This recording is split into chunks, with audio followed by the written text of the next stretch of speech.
Good evening, everyone. Good evening. So I'm very thankful to all of you who are here, who made it to our meeting this evening of the York NAACP.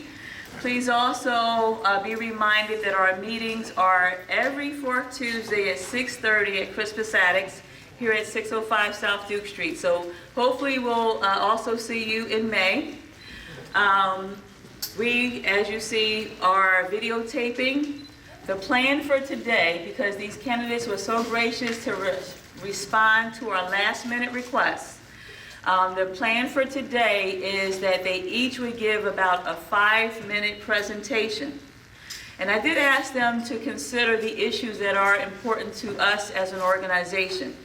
So if you have a pressing question, because we weren't really going to go back question and answer, but if you do have a pressing question at the end of, say for instance, the 10th Congressional District candidates, then raise your hand so we'll know. But otherwise, what we were thinking is this was a meet and greet.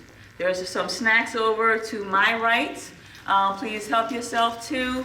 But after they give their stump speeches, that you can have some personal interaction with these candidates. Because sometimes what they say at the podium doesn't always show who they are as a person.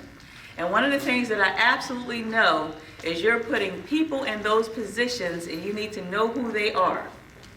And know whether or not they have your interests at heart, whether or not they will be serving you or some other interests. So we want you to vote. And we want you to be informed voters, because we understand that the more you know, the more willing you are to go out to vote and speak to others about voting. Hello everyone, my name is Terrell Turner and I'm here on behalf of Shawn Mauck. I met Shawn in 2016 at Equality Fest, and it was a good meeting. Since that time, he's been pretty good in his fight against intolerance of equality and diversity, and he's fought towards more equality and diversity, especially in his own community. The most notable of is his fight against Mayor Wasco. I'm pretty sure you all heard of him.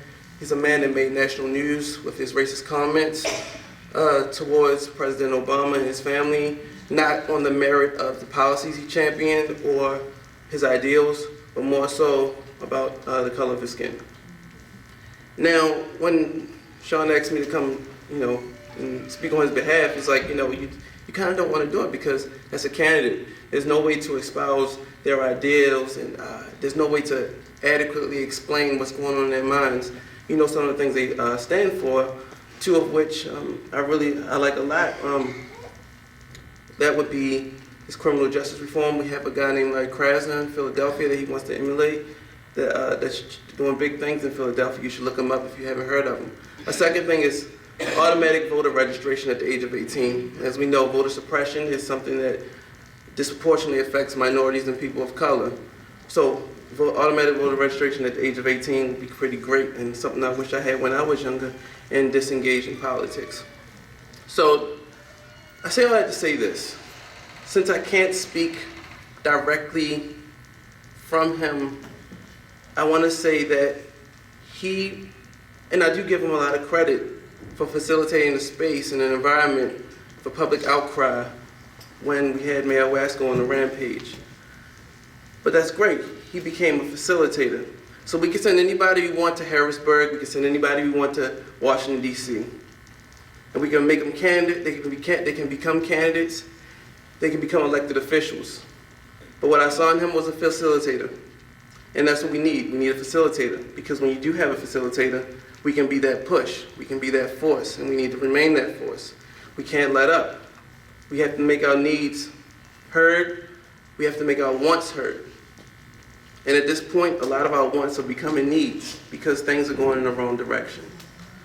So I'll leave everyone with that, because Shawn not only is receptive, but he's responsive. Thank you.